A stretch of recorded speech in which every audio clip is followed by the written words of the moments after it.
নতুন রাজনৈতিক সংগঠনে আমরা যেখানে হচ্ছে একটা নতুন বাংলাদেশের নতুন রাজনৈতিক বন্দোবস্তের একটা প্রতিশ্রুতি আমরা দিয়েছি, সেই রাজনৈতিক বন্দোবস্তের নারী নেতৃত্বটা খুব অর্গানিকভাবে উঠে আসবে। আপনারা দেখেছেন যে জুলাই আগস্ট গণঅভ্যুত্থানে নারীরা কেমন ভূমিকা পালন করেছে, নারীরা এখানে খুবই গুরুত্বপূর্ণ একটা ভূমিকা পালন করেছে এবং সেই জায়গা থেকে অনেক নারী নেতৃত্ব তৈরি হয়েছে যারা কোনো কিছুর যারা সকল বাধা উপেক্ষা করে, সব কিছুর ভয়কে উপেক্ষা করে তারা সামনে এগিয়ে গিয়েছে এবং আমাদের ভাইদের পাশে কাঁধে কাঁধ মিলিয়ে আন্দোলনের নেতৃত্ব দিয়েছে। তো আমরা মনে করি এই যে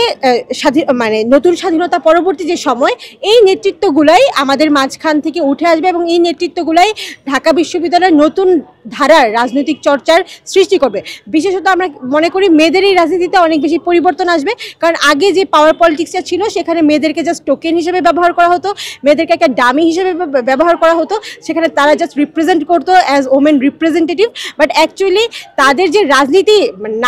নারী সংক্রান্ত কোনো বয়ান, কোনো শক্ত অবস্থান তাদের পক্ষ থেকে কখনো আসে নাই। আমরা মনে করি নতুন রাজনীতিতে একটা বড় অংশ থাকবে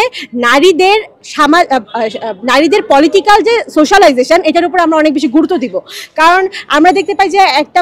ছেলে বা একজন পুরুষ হচ্ছে তার বিভিন্ন সামাজিক স্ফেয়ার থাকে, যেখানে গিয়ে সে এই আলাপ আলোচনাগুলো করতে পারে, রাজনৈতিক যে মানুষ সেটাকে বিনির্মাণ করতে পারে, তার রাজনৈতিক চিন্তাকে চর্চা করতে পারে, সেগুলোকে প্রসার করতে পারে। কিন্তু একটা নারীর আসলে সে ধরনের সামাজিক স্ফেয়ার আসলে আমরা নর্মালি দেখি না। তো আমরা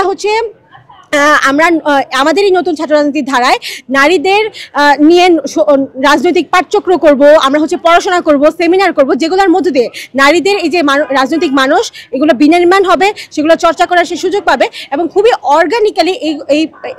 এর মধ্য দিয়ে নারী নেতৃত্ব উঠে আসবে এবং তারা সমানভাবে প্রত্যেকটা, শুধুমাত্র নারীর ক্ষেত্রে না, ঢাকা বিশ্ববিদ্যালয় এবং ছাত্র রাজনীতি, সামগ্রিক ছাত্র রাজনীতি গঠনে তারা প্রত্যেকটা বিষয়ে গুরুত্বপূর্ণ ভূমিকা রাখবে।